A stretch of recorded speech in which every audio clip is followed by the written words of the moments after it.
Hi, everybody. Thank you so much for being here. My name is Kim Porter. I'm the Executive Director of Be a Part of the Conversation. Our panelists tonight are just amazing, and I'm so grateful to them for being here. First, you're going to hear from Lisa, who's going to share her personal experience as a family member. And then you're going to hear from Rick Shugart, who is a marriage and family therapist in private practice. He's amazing. He helped my family tremendously in the early days of my son's recovery. And he's still a trusted resource and friend, and I'm so glad that he's here. Why is that not working? Okay, so we are recording this program, and our presenters know that. Because this is a meeting format, what we're going to do is we're going to ask we're going to continue recording, but when I edit this, before I post it, I'm going to be sure to remove any sections where somebody's asking a very specific question. We won't see your image. We won't see your name. It will just be because we really want to hear the responses from our panelists and the conversation around it, because so many people were saying like, oh, I have a conflict on Thursday night. Is there any way this is going to be recorded? Clearly, this is an important subject. So we want to make this available to folks, but I promise you that I will be editing out anything personal. We will not see you or your specific question, but we may hear some some responses that don't identify you. Okay, if that makes sense. But I understand anonymity and the importance of it, so we will respect that. I just want to assure you. I also want to let you know, if you don't already know about these meetings, boy, they are the world to me. Parent partnership meetings. We now have 21 meetings happening 5 days a week, every week of the year. You can find them all on our website. The purple buttons are meetings that take place in person. The green buttons are on Zoom. You can click on one of those buttons and like, here's the New Hope meeting, for example. They meet on Zoom, so here's the link. But in other cases, if it's purple, it's going to have an address, a location where you can find those folks. So that is on conversation.zone/partnership. And we have a family recovery course that I'm also really so proud of and so excited about, because it's really been an amazing opportunity for people to learn about what happened to our family, what happened to us as family members, what happened to our loved one with their addiction. This is free to attend, as are all of our programs and the support groups. These are capped at 12 participants, and many of them are on Zoom, some are in person. We're about to post a whole lot of new dates. We only have 2 posted right now that are coming up this month. Still room in those 2 courses, but we'll have more dates available soon. And finally, tonight's program is self-funded. This is not a partnership with another community or anything. This is something that we just really wanted to bring to all of you. So we are a nonprofit. We do need support. We want to continue to bring all these programs at no charge. So if you're able, we certainly appreciate any support you can provide. So I'm going to put all these links in the chat in just a moment. But I just want to say, again, I'm so grateful to Lisa and Rick for being with us to share tonight. And please be thinking about questions that you have for them after they're finished presenting. But here we have some very idyllic images of the holidays, the Norman Rockwell kind of image that we all have, that we have these big expectations that we want this to be how the holidays look for us. And we all know that this is not always the case, right? It's hard to wrap our heads around how things aren't really what we dreamt that they would be, or what they were years ago, or how we hope they'll be in the future. But I really did appreciate all the advanced questions. They were just terrific. And they were so, I was just saying to Rick, they were so representative of what I hear so often all these 13 years that I've been attending meetings myself. So we're going to start with Lisa, and I'm going to ask you to kind of try to pin your, let me see, yes, spotlight. There we go. Okay, great. So Lisa, thank you so much for being with us. Well, hi guys, thank you. What an honor to be here, especially with Rick speaking as well. I'm going to tell you a little bit about my experience and just how I have handled it. As a background, I was a pediatric physical therapist. And then my son, who is now 30, I guess when he was around 23, maybe 24, we recognized that he had a big issue with alcohol. I identify myself as the daughter, wife, and mother of people with alcohol use disorders. And I make sure I try to use alcohol use disorders now because some of them don't identify themselves. Um, but this really all started with our son, who has had a bumpy road, as most, with relapses. He's had as much as 3.5 years, and now is going on 10 months and is about to finish his last semester of law school. So it's been a journey. And as many of you, I'm sure, it was our job to make them healthy, and the holidays were an important part for me. And I can remember the very first holiday season that came up when he was in his first rehab. He was out in California, and we brought him home. He was missing us. His anxiety was kicking in. I missed him. We brought him home, much against our therapist's advice. And with this being our first rodeo, we had no idea that he was already displaying all the signs of relapse before he picked back up again. And so we had what we thought was a great Christmas, and January 11th, he was at Karen. So when I think of the holidays, I think initially when we're all in the thick of it, we are consumed with what is best for our kids, right? What's going to make them feel most comfortable? What's going to make them feel like they fit in? What's going to make them feel like they don't have to worry about stuff? And, that's how it goes with us as parents. The reality is, in my life, I hate alcohol. So I have tried to make my decisions around the holidays more about me than him, right? So I will say we haven't had alcohol at a family function for years. We host every holiday, so it is a big deal. But fortunately, all of my family knows my son's issues, so they were supportive in that. We did just change. We just hosted a 30th birthday party for him, and I did have alcohol there. And simply just told my daughter, who doesn't have issues, you're taking it all home with you. It's not staying here. But when I noticed the big switch with me was after I had done my own recovery. I put myself, not put myself, I had a sponsor that brought me through the 12 steps between adult children of alcoholics and Al-Anon. I went through the 12 steps and then realized that I needed to take the shift off of him and me, right? So if I'm not comfortable with alcohol in my home, then I'm not having alcohol in my home. If I am comfortable still drinking wine, then my son gets to make the choice as to if he's going to be comfortable there or not. And I think, take the alcohol aside, right? We all do things in the holidays that are for the benefit of our family members and not for us, right?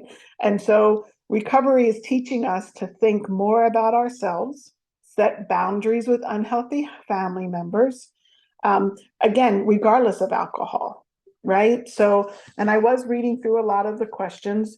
And so for me, that was where I came from. Now, again, when my son was in super, super early recovery, we certainly were cautious about other family events, or if we did go to another family member's house around the holidays. I have done things, as I'm sure you will all identify with, where I constantly watched him. I constantly looked at how much beer was there. If he disappeared and went to the bathroom, I was panicked on where was he? What was he doing in there? Did he come out empty-handed? All these things play in private eye and detective, that as my son has gone through his journeys and as he has gotten, a couple of years under his belt before, really realized, and when he relapsed this last time, when you learn enough about it, it has nothing to do with where they are, what they're exposed to, right? They're either sober and clean or they're not sober and clean.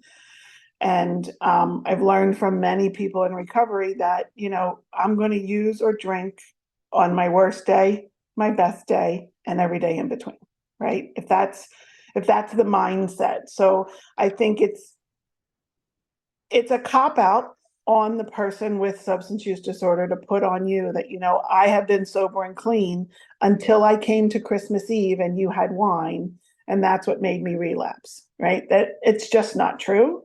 And so I encourage you to do what makes you feel comfortable for you. That is also to say, not what's going to make your own brothers and sisters or parents or siblings, um, or nieces and nephews comfortable. Do what works. If you are hosting, then you do what works comfortably for you. If you need to travel to a family member, we don't have to go to families around the holidays if we're not comfortable, right? If you have worked hard in your recovery and your child has worked hard on their recovery, and you have family members who are not in recovery and know that it's going to be a mess, start your own. Start your own tradition. I have really distanced myself from several family members who just don't live in a world of recovery. And what I've learned through years of therapy and years of doing support groups and recovery, that I don't need to subject myself to that anymore. I just don't. And so I think one of the important things to do is to have conversations with your kids, both those in recovery and those that don't need to be, prior to the holiday, right? It was recommended to us and really important that when my son got out of rehab, we had a very honest discussion about what would happen if it happens again. Right? And this wasn't to say we don't believe you. This wasn't to say we don't have faith in your recovery. It's just when it happens is not the time to have the discussion. So, I wouldn't have a discussion that says, hey, by the way, tomorrow's Christmas Eve, you're welcome here. However, if you drink, we're going to kick you out right away. Like, hopefully you can have sort of those conversations when the emotions aren't high and just leave it up to your child. For me, it was hard if he would have chosen not to do certain family activities, right? When he was early in recovery. And we had to learn that if he didn't want to come, he doesn't want to come. And that could be simply he's got better plans. And that could be he's worried about being exposed, right? It's not our role to ask or to wonder. It's our role to respect his choice and to say, okay, no problem. The last piece that I want to kind of talk about is the sibling piece, because this was hard for me. I should disclose, through my journey here with him, I've also now become a certified family recovery specialist. So I really have just learned to love the world of recovery and helping families deal with this. And one of the pieces that was really hard for me was I have a daughter who's 15 months younger than my son, and their relationship is strained for sure from everything that's gone through. And one thing that I've learned is it's something that's hard for us as parents to understand. And the reason I think that is because, look, our kids can do so much, and think about what our kids have put us through, right? And we love them. And we love them, I say sort of unconditionally, right? Because there are conditions that we love them more or not.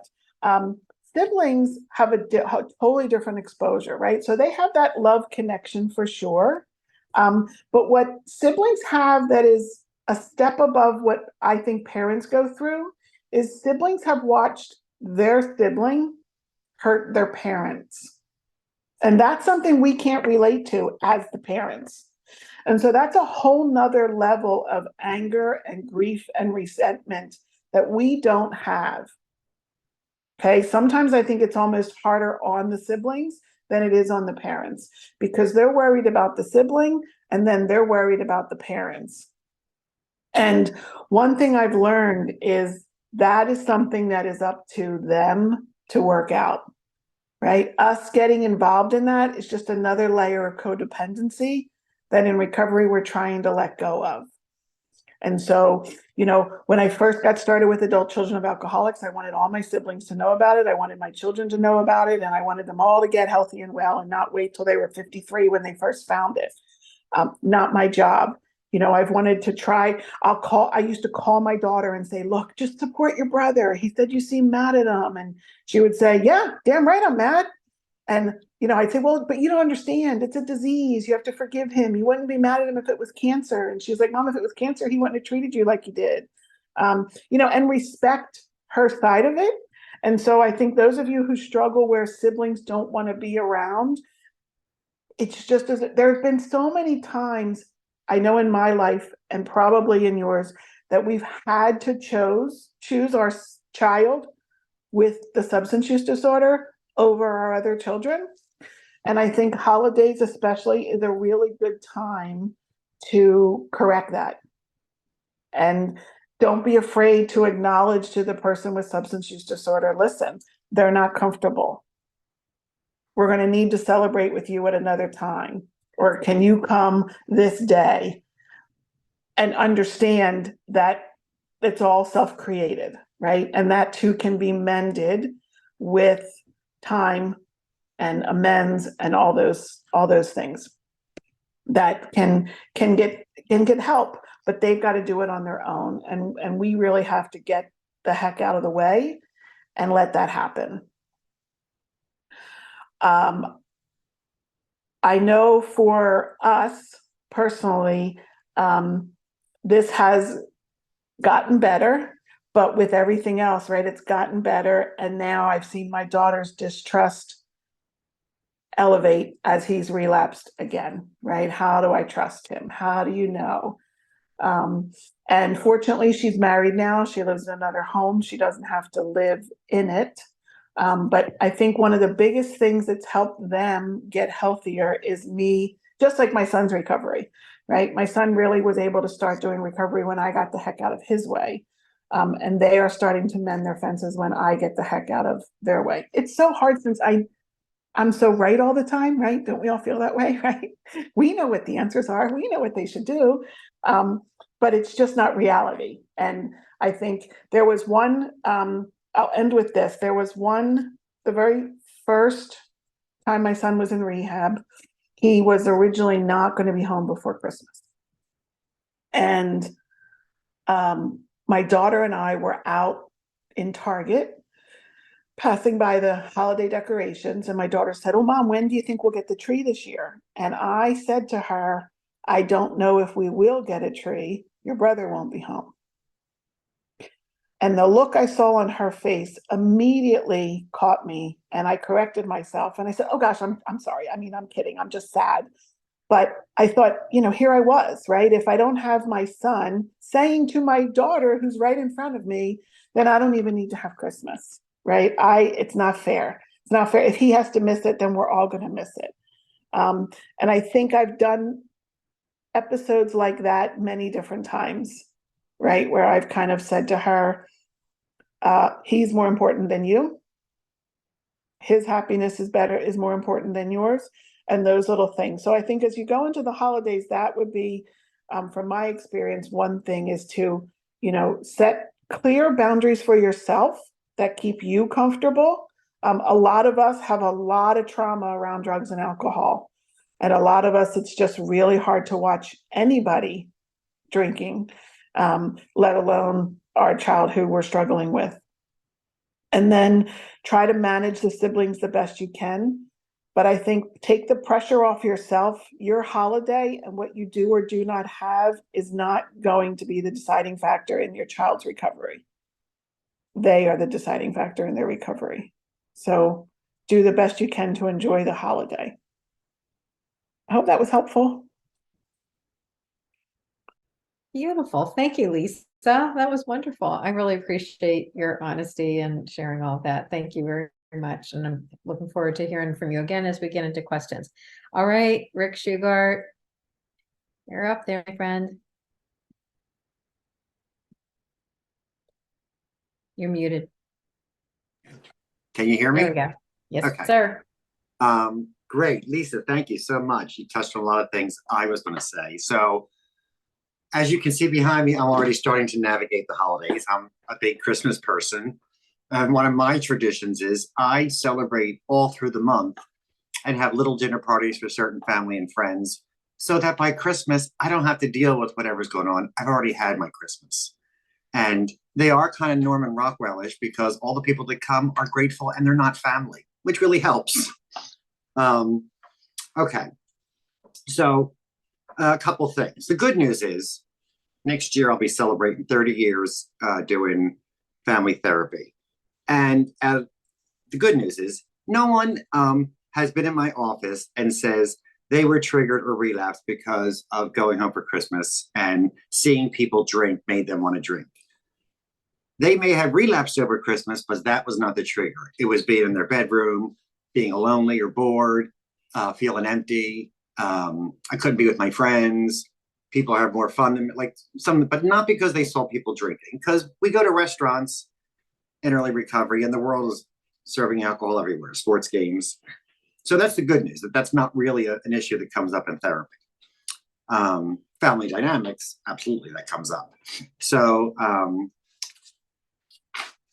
I look at everything with families. There's no one cookie cutter answer, and there never has been. So clearly, a lot of, when you're in treatment, and you're getting released somewhere in November, December, they will promote sober Christmases. And people then feel like, oh my God, that's a treatment recommendation. We have to do it. And if we don't, are we bad? And so here's on a continuum, I could do Christmas like we always did and serve we always serve. I could have a sober Christmas over here and something in between that will work for you, much like Lisa was talking about at different periods. Clearly, someone early recover, you're more concerned. So the no cookie cutter rule is figuring out what's recommended and then what you want to do.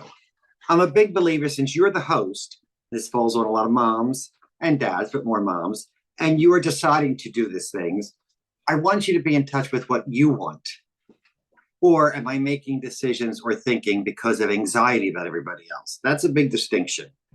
And it requires honest dialogue with the person or persons with substance abuse. For example, if I said, look, I want to have our Christmas dinner. There's no hard liquor. There'll be a little wine with dinner and that's it. Would you be okay with that? And then you will get an answer from the person and then you can make a decision. Or this year, I would like it to be a sober dinner. That's going to make me more comfortable. That's what I want. For everybody, what's your feedback? Can you support that? I am doing all the work, being the host. But on the opposite side, I've also worked with the person with substance abuse who will tell me they would be feel responsible if there was no alcohol there and other people were deprived a good time for them. So there's that piece too. So it requires an open dialogue with your family or the substance, but not coming out of your anxiety. What is it you really want for the day? And not put too much expectation, like Lisa said. We can celebrate the whole month at different times with different family members. So going with figuring out what you want is clearly you want a nice Christmas day and dinner and stuff. But with the person who has substance abuse, I want you to have a conversation with them and ask them, what is their plan if they feel triggered? Are they coming home and have a sponsor to call? Are they going to go to a local meeting? Maybe they might want to go to a local meeting. Christmas meetings are really spiritual. Often they serve a little food. Would you be okay if they left for a few hours to go spend meeting with their friends or recovery and then come back? So you got to put some of the burden on them. As Lisa, I was laughing because I've had many families who brought kids home for Christmas. Some of it worked out great, sometimes not so much. I'm a firm believer that if you're in treatment over Christmas, stay in treatment because that's part of your story and your bottom. I got to miss Christmas because of my addiction. One more thing that was a loss, even though I'm sober a couple months. So I think that's not a bad thing. That I keep missing things out. You still hit bottoms in recovery. Bottoms don't stop just because you got sober. And the person in recovery is responsible for their triggers and support and what they're going to do. So you can ask them what their plan is. And I really like the part that Lisa touched base on. Obviously, if you're going to use or indulge, we're going to have to ask you to leave. That we're not going to say, we're not, that's my boundary. That's not even up for discussion. They might need space on the day of Christmas, but you want to ask them what they need. Maybe it'll be too overwhelming to be with the family for 10 continuous hours. Like they said, they might want to go to a meeting. They might want to be upstairs for a while. They want to nap, do something different. See some cousins, whatever. But they might need space, which might change what your view of what the day was going to look like. And again, ask them for it, would they feel triggered if there was alcohol, if that's your wish? Because I don't want you making a decision for them, and that becomes worse for them. The other thing, and Lisa touched on this, is it's never too late to explore new traditions, whatever it is. So if we decided not to have the family gathering and went out to dinner, because restaurants are now very busy on Christmas Day, we'd be having dinner in a place that does serve alcohol.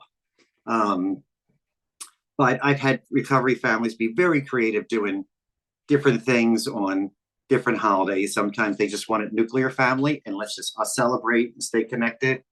I have families that do feed the homeless on Christmas. They go to the movies. So it's never too late to have different traditions because we can celebrate the whole month with food and Christmasing and not put so much expectation on this one day. Okay, so that was some of the notes I wrote. But the good news was, in therapy, I have not heard people bring that up as an issue. They might be angry because I went home, my mom criticized me, or dad was that, but not because somebody drank wine. It's rarely been a trigger. Being with their old friends who use, yes, that could definitely be a trigger because they don't know how to connect with them if they're using and they're not. So that's a problem, or it could be a potential problem. But in all the years I've been doing it, it's never been an issue in therapy they brought up. So I don't know if that's comforting, but I want to put that out there. And as far as what you want, I want you to be in touch with you want and put it out there. Not take a consensus of what everybody wants and then be like, oh my God, I know what this one wants, this one, this, but if I do this, this one will be mad and that one won't be mad. Oh, I can't. Put out what you want first. Hypothetically, I want to have a smaller Christmas and I want to have a sober one, and people who can't make it, I'll respect that. That's what I want, folks. How about you guys? First of all, I'm doing all the work, so I get to make more decision. Or I would like to have dinner and just serve wine with dinner for those that want to indulge. Are people going to be okay with that? And I put it out there. I'm putting out what I want first. Try not to do the opposite and figure out or ask everybody else wants. And now I'm stuck with all that information trying to navigate and please everyone. That's a wormhole you don't want to go down. It's just not fun. So that's a big one. It's get in touch with what you want. Because ideally, yes, there's going to be decorations and food and music and some traditions and a couple presents, but we really want it to be connected. So how do I feel most connected with people? Is it doing something? Is it playing a game? Is it some of our traditions? If we were a big drinking family, how do we change that?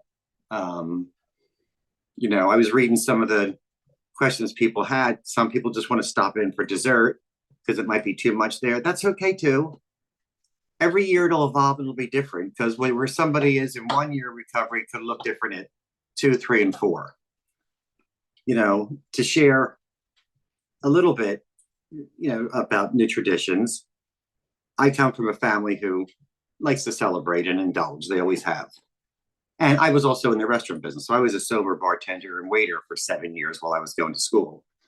And I remember the first Christmas, we were celebrating and there was alcohol and wine. I made a comment to my mother and she said, well, you serve it all day at work. That was her way of being supportive. And she was right. Didn't change a thing. I was not triggered at all. But I decided that in there, I was going to start my own traditions. And I started having a Christmas dinner party for certain friends. I had some for my sober friends, little dinner party for 6. I had another one for my old high school friends, some of my school friends, later on some of my therapist friends. And those traditions have carried through over 30 years. Some of them, there's no alcohol. Other times, people can bring stuff. I don't hang with anybody who gets drunk. So that's why I don't choose to be with people who get intoxicated. But my new tradition is I celebrate the whole month now and not put all that expectation on one day, which can be so anxiety provoking and can be such a letdown because I want everybody else to be happy too, but I don't know where they are. So as a host, I know with a dinner party, with Christmas, and this is a good piece of 12-step work that I've sort of made sense of it. It's like my version of a step 3. I can do my part. I can't control the outcome. I can plan a nice Christmas dinner. I can put out there what I want. I can cook the food, decorate, make it pretty. I am not in control if people are in a good mood, who's pissy that day, who's, angry because of something. I can't control that, but I can do my part. And that's enough. That's like a synopsis of a step 3 on how to do it in life with things. But I do want you to, if you're the one hosting, I do want you to get in touch with you want and put out what you want first. So I said that 3 times because, well, one, research says we only remember 1/3 of the spoken word. So when I say 3 things 3 times, I think they're pretty important. Because the opposite of figuring everybody else wants and then trying to make all that happen, that's a recipe for anxiety and a lot of internalization. Okay, so we talked about exploring new traditions. And I want you to think that a lot of the burden is on the person. I wrote down a couple notes with substance abuse. I want to know what their plan is, both if they're in treatment still, what the therapeutic plan is, how much time they intend to spend, what they want to do if they're triggered. Even why do you want to come home if you know there's going to be all these triggers around? And what are they doing for their recovery that day? I want them to come to the table before I even put out what are you doing? Because you're responsible for that, because eventually they're going to be out of treatment or around their support system. But every restaurant has alcohol. Every concert has alcohol. Every sports game has alcohol. At some point in recovery, alcohol is not the problem. We just don't indulge in it. Our addiction brain chemistry is the problem. Okay. And again, I don't have a hard and fast rule. There's not one thing. Clearly, if you were a family who had an open bar in the basement with liquor and shots and partying after Christmas, yeah, that would be a no. But anything in between there is, it's not a right or wrong. It's not a black or white. And for the few aunts or cousins who you're afraid might be offended, if there's no wine or they don't want to come, that's okay. I can't get caught in people pleasing if I'm doing what I think is best for me, and I'm the host.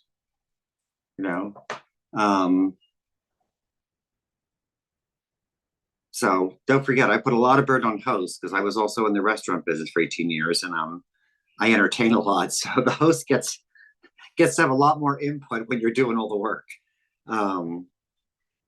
Okay, so they're the points I wanted to touch on. And then we got some great questions here.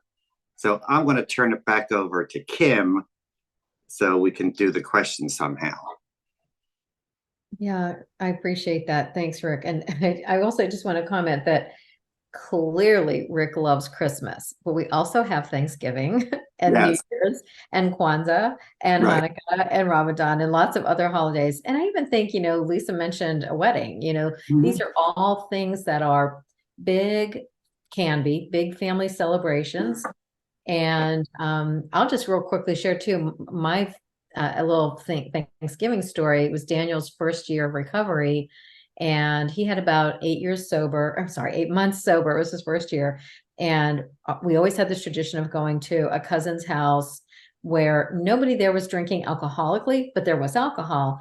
So I asked Daniel, like, what what's your comfort level? We don't have to go. We can do something different this year. And he said, as long as they're not passing around a blunt, I'll be fine, which they wouldn't be. But so yes, to your point, Rick, he wasn't going to be. But I often wondered, like, is he saying that because he doesn't want to be the outlier, the problem, the one that's like changing the dynamic? And that was one of the advanced questions was, my child just got out of treatment and we don't know what to do. I haven't had a chance to talk with them yet about what they want. But it seems like the obvious answer would be just to not have alcohol.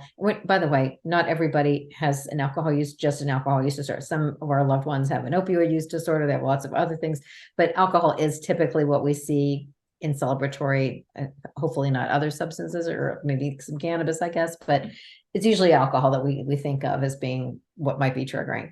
But this person's question was, I don't know that my loved one, who's coming out of treatment wants the whole family to know that they're in recovery. And I like what you said, Rick, that I'm the host. I get to decide we're just not going to have alcohol this year, but it could be pretty clear if everybody knows Johnny's been away for 3 months, that kind of thing. So is that too much of a spotlight? And I think what I often go back to is, first of all, unless our children are under 18, and maybe some of your folks have the situation, but unless they are, our kids are growing up. Our holidays are going to start looking differently anyway, whether they're adulting or not, they're going to have different relationships, and it's going to, without substance use disorder, holidays are going to start looking differently.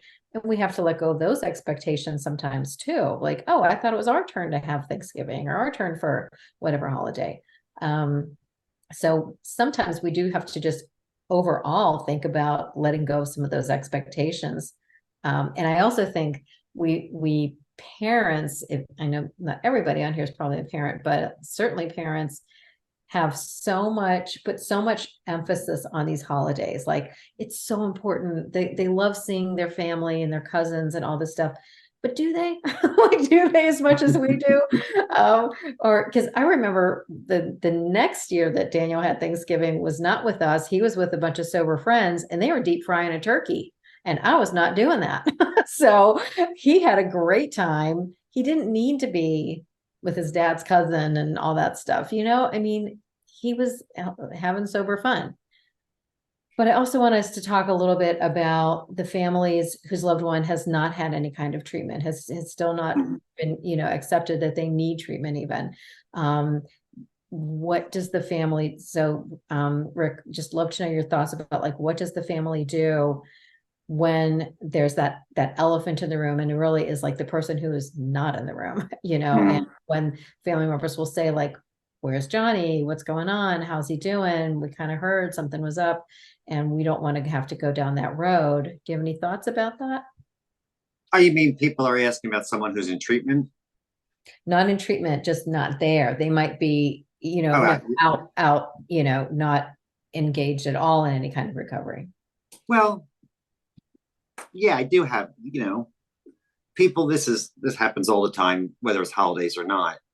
When people ask about, oh, my kid's in college, what's your kid doing? And you're paralyzed because, they're either in treatment or they're out there using.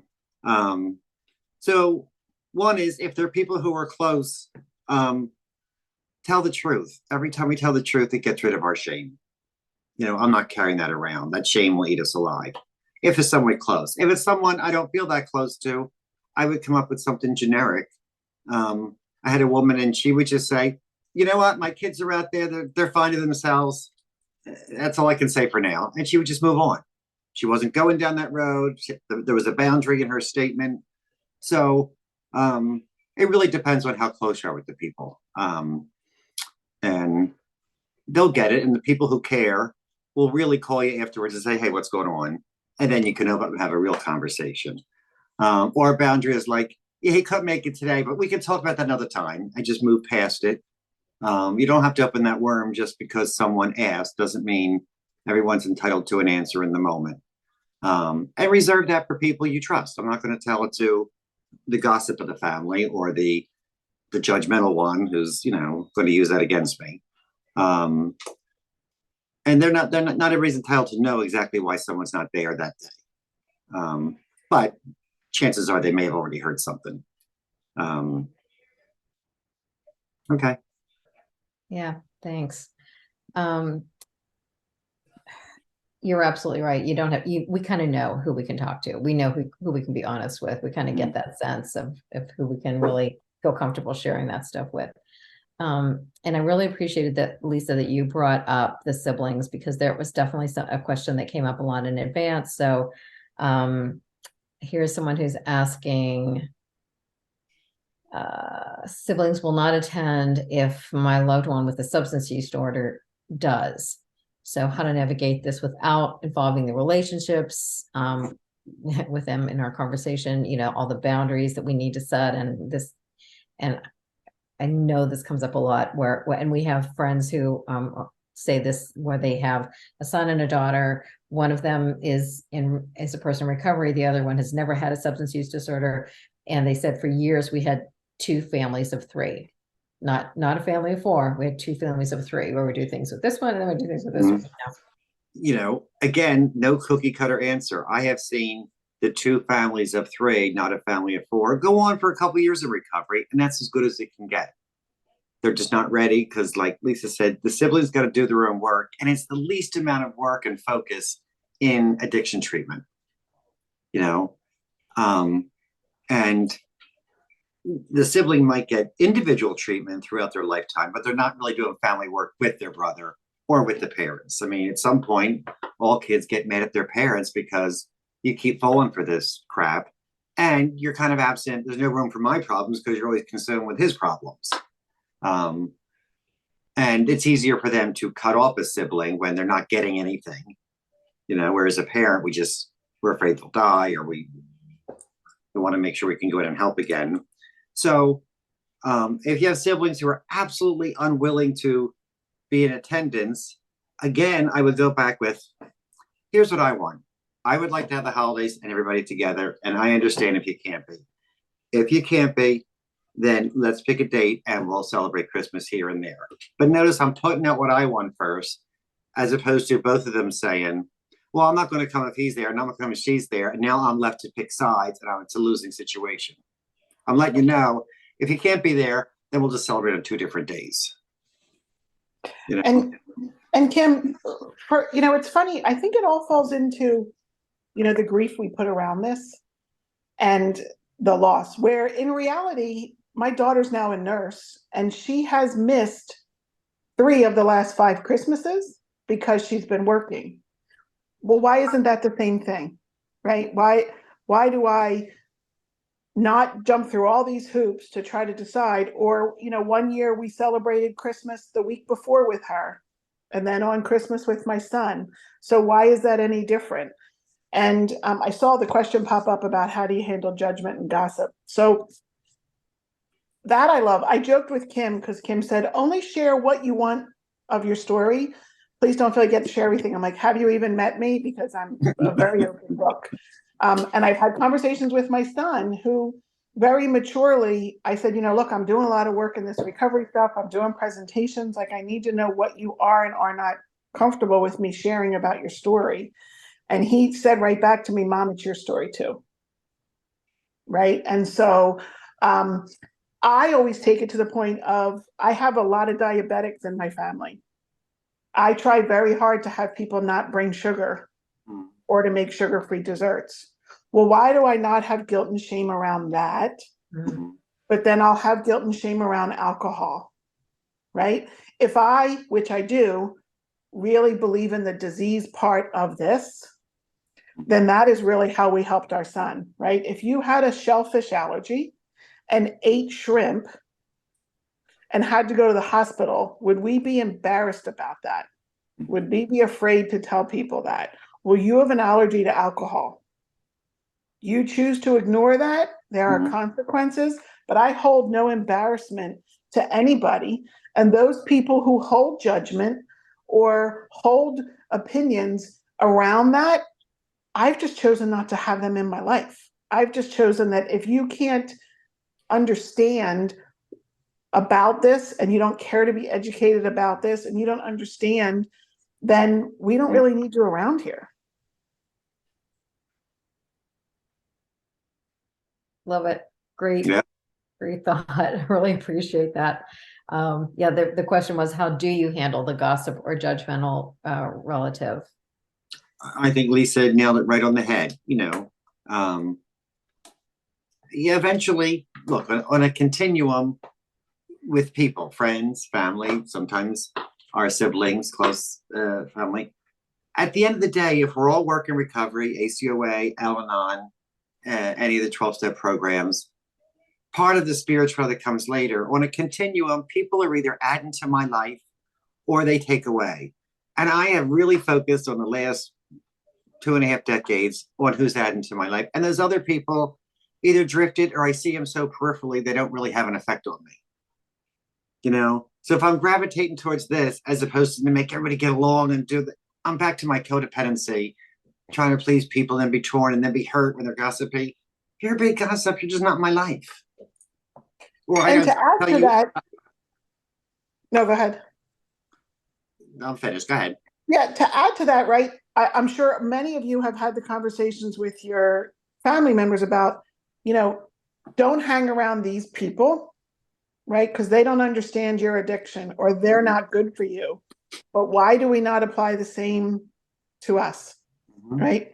Don't hang around these people that make you feel like a bad parent, like a clueless person, all the things that we put upon ourselves. Why would we not distance those people, right? My therapist told me long ago, just because they're family doesn't mean they're friends. And you can choose which family you want to socialize with and which family you don't. You have that permission.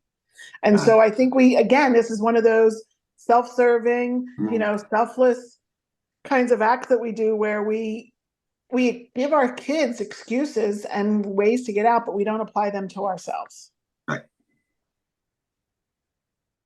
Great point. Kim, I just saw a question pop up. Good.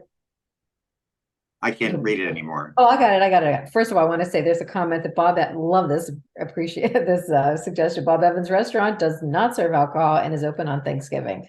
Very good. I love that. Yeah, diners all over the place this is where sober people love to hang out. Am I right? I mean, this is like a safe place to be. There are a couple diners that serve alcohol, but for the most part, they don't. Okay, so the most recent one that came in, how do we tell our alcoholic son who is actively drinking that he's not invited to Christmas at our home? My heart breaks thinking of him alone that day. Yet I know my husband and I don't want to be around it, and our other children definitely don't as well. Great question. And son. I would give him the offer. Again, go with that whole philosophy. I love you having you for Christmas. There can be no drinking. I know that's probably not an option for you. I'll be happy to have breakfast with you at a diner in the morning or the day after or the day before, and see you. I have a little present for you, but there'll be no drinking. I can't be around you if you're going to be intoxicated. So I'm giving you an offer. I'm giving you a choice. We know he'll probably say, no, I'm not coming and play victim, but I did my part. I can't control the outcome. I can't bring somebody in the house and ruin the whole holiday and have everybody angry, or him promise he won't drink, but then it clears he does, or he shows up intoxicated. That's not okay. That's not self-care for you or anybody else in the family. Right. And couldn't we offer to the idea of having a separate Christmas? Like Christmas have to be on December 25th, right? I'm going to be in Colorado visiting my son on Christmas, and my daughter's coming out there to meet us, and my mom's going to be alone, and she's 94, and I'm so torn, but I also really want to see my children. Well, guess what? I'm having a whole Christmas with my mom. It's not going to be on January 25th. Or she can take it, but I'm just saying we can do that with our children too. We can have those two families of 3, which is an ideal, but there are more days besides December 25th or Thanksgiving Day or whatever that is. God knows we have leftovers and all that kind of stuff. We can have separate holidays if we want to be together and have some kind of celebration with our loved one. You can still have the boundary that no substance use, but the whole thing with the milieu of the siblings and all that kind of stuff, we can do it separately. If hopefully we can do it separately. And remember, if your heart breaks thinking of him alone, but you're not making him alone that day, right? He's making that choice to be alone. right? He can either choose to be around other drinking people, which I'm sure he knows many of them, or realize where his addiction is interfering with family life. And sometimes I think these wake up calls, when people really put their hard boundaries in line, starts to give the little wake up calls that maybe this is becoming a problem. But him being alone on Christmas is a response to his actions, not you. And you need to take the burden off of you. Beautiful. Well said. Yeah. Here's another question. What if we are not hosting and several family members have drinking issues? Father drinks wine in coffee mug, but everyone in the family knows it's not coffee. Mimosas and Bloody Marys always served with Christmas brunch. So not hosting, but lots of family members that have drinking issues. I So don't know what the question is, because I'm it not would sure what the be question is. What could you 'Cause just if- not go? You know, if well, I it's guess then it becomes a choice. Do I want to be around these people drinking or not? right. I can't, if I'm not hosting, I can't impose anything. It would be like going to a wedding. I could go and leave early before they start getting too drunk, or not go at all. And the same would apply here. I mean, if they're drinking and it's going to make you uncomfortable, explore a new tradition. I don't have to go there just because it's Christmas. Like there's like people get the flu and don't come for Christmas. But if the drinking is bothersome to you, or people getting intoxicated, or the loose lips happen, and that's not your thing, yeah, make a decision on what you want. It's really healthy. Mm-hmm. I want to share, because it just popped up in my head. God, it had to be 25 years ago. I had a woman, and she gave a great analogy. She was an Al-Anon and sober. And she said, I have a big, huge Irish family, and they all have big drinking problems. And Christmas is a giant drink fest. And it used to be fun. It starts out happy, and then the fighting, it all occurs just like in the movies. And she said, and I can't go there because I am the black sheep now that I don't drink. She said, so I take my parents out to the diner in the morning before they can have alcohol. I give them their present, and that's the best I can do. She said, it's like being in a movie theater watching a horror flick. Only the horror flick is my family. And, I can't do anything about it but watch. But I decided I'm not going to go to the movie anymore. I like that. Yeah, it was really good because you can't That's change good. it. But if I sit there, I just have to watch it. I don't want to watch it. Right. Didn't make her feel like drinking. She just got tired of watching it because it was the same show kind of every time.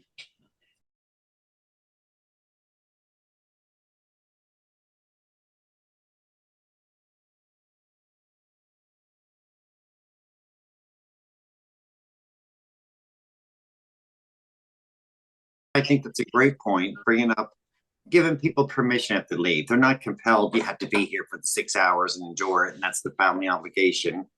They're having a rough day and they want to visit, eat, and take off. Great. They have other friends to visit. Great. If they really just want to get home, I've had enough. It's overwhelming. That's great too.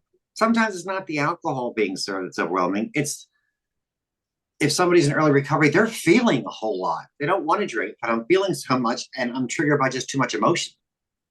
That's a very distinct possibility. More so if you have a mood disorder and you're not really getting the right level of medication that you need. So sometimes all those families overwhelming because of past expectations. And, sober people sometimes takes a long time to find out how to find yourself and be funny and socialize without using. Doesn't happen overnight. Right. Yep. Thanks. Here's another advanced question that we had. And again, anybody who wants to ask a question, either raise your hand, unmute, whatever. But here's one I'll ask that was asked in advance. When an adult child shows up high on the holiday, whatever that is, in this case, it's Christmas Day, is it appropriate to bring them back to their sober house? So we did follow through with this last Christmas. It was painful, but I still feel it was the right thing to do, as there were young children and other relatives that would have been concerned and uncomfortable on this special day. When someone shows up high, to take them back to their sober house, I don't know that I don't think that's necessarily up to us, right? They just can't be in our house. Well, and I'm wondering what sober house takes somebody. That's high. right. But yeah, I think it goes back to the same thing as the boundaries, right? It's if you know somebody's still actively using, you need to set the boundaries as to what's acceptable and not acceptable. And if they agree to that and then show up, then you have to be, you have the right and should be comfortable saying no. Hopefully the person leaves easily and that you don't have confrontation or police having to be called, etc. But as Rick has said 3 times, because I paid attention, and I think it's even more than that, you're hosting your options. And again, I think, as with anybody, right? If a different family member came, started fighting with everybody, you would ask them to leave. I mean, it's, you show up high, you show up drunk. We told you we were having a sober Christmas. Welcome. Again, not your choice. They made the choice to do that, to come. And I love it when parents correct people when they say, oh, we sent them to rehab, and they correct, no, you didn't send them. Their actions got them there. Same thing with the holidays. Right. And if they were on leave from a halfway house, who knows the risks that they might drink, and we're willing to take them back? Absolutely. I don't know that I would drive them. I might Uber them. I'm not taking 3 hours out of my day to send you back. I'll Uber you back, but I'm not leaving. But you can't stay here, obviously. Yeah. I appreciate that idea too, that we're not doing any of these things to someone. Like I have never suggested to a family member that they kick their child out. I would never recommend that. I will also say though, that if you always give your loved one some options. Here's the address for the Salvation Army. Here is a homeless shelter that I found. Here is treatment. If you want treatment, here are some places that you can go if you're ready for recovery. If you're not ready for recovery, here's some other options. Our home is not one of those options. That way you are empowering them to make that choice. It is not on you. We would never say you have to be homeless. I'm sorry. No, that's not our decision that we're making. So I appreciated you bringing that up, Alyssa.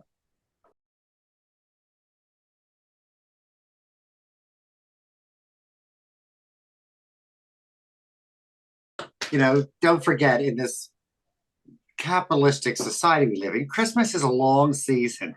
Yeah. We can celebrate all through the month. A lunch here, people over my house there, a present here, a show there, Longwood Gardens. You can celebrate the whole thing, and it's all Christmas, not just this burden on one day that has to meet everybody's expectations. It's kind of insane. I love it. And I like what Rick said at the very beginning when he started sharing that you start right away inviting people to your house for the holidays. And then you have all this like relaxation right around your holiday, like what you want to do. So I think that's beautiful. Well, here's a little secret, being in the restaurant business. If you have people over for little Christmas gatherings throughout the month, they're still in the spirit. They're eating, they're talking, little Christmas music. If you wait till after Christmas, that week in between, nobody wants food. Nobody wants to hear any more music. They're kind of done. So I always have it in the beginning when they're still in the spirit.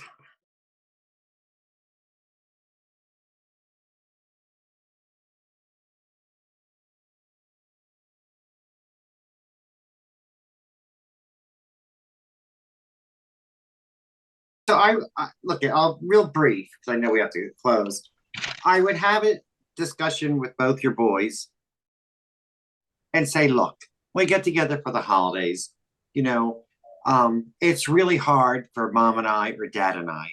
You guys don't talk, and it makes us tense. I don't know what to do about it, and I don't know how to fix it. And I'm not here to tell you what to do.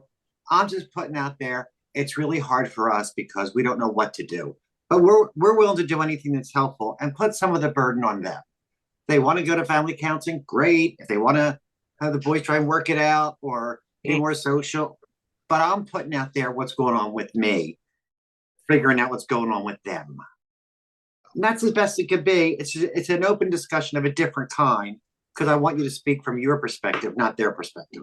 And I think also, depending on the trauma, anger, resentment your older son may have, right? We're talking about setting up boundaries that make you feel safe.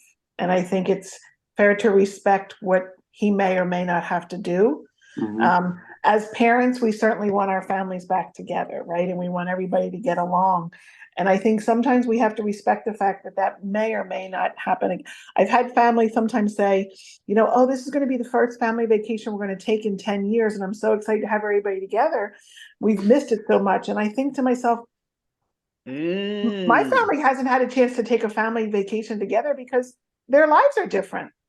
My son's in law school, so when he has off, my daughter's not allowed to have off from Children's Hospital. So, we miss so much and blame it sometimes on the substance use when sometimes these things all happen in other families non-related to substance abuse. So I think, sometimes you got to go in it and grin and bear it and be like, it's going to be uncomfortable. It is what it is. But I think sometimes it's as I was saying earlier, I think it's just as important whether your older son is being unrealistic, stubborn, unfair, whatever adjectives we can put on it, it's where he is today. And I think if you respect that and understand where he comes from, he can always get help. He can always choose recovery. He can always get therapy, but may not choose to do so. There are some siblings in life who are not close, who may not really like each other, but I will ask you, can you be civil and not make it so tense? That's not an unfair thing. Right. I can't make you like each other. We're very different people. Rick, thank you so Okay. much. Lisa, thank you so very much. This was Yes. amazing. And thank you all for being here. I wish you a safe and happy holiday season. Take care of yourselves, please, and stay connected to one another and check out all that stuff that I have in the chat.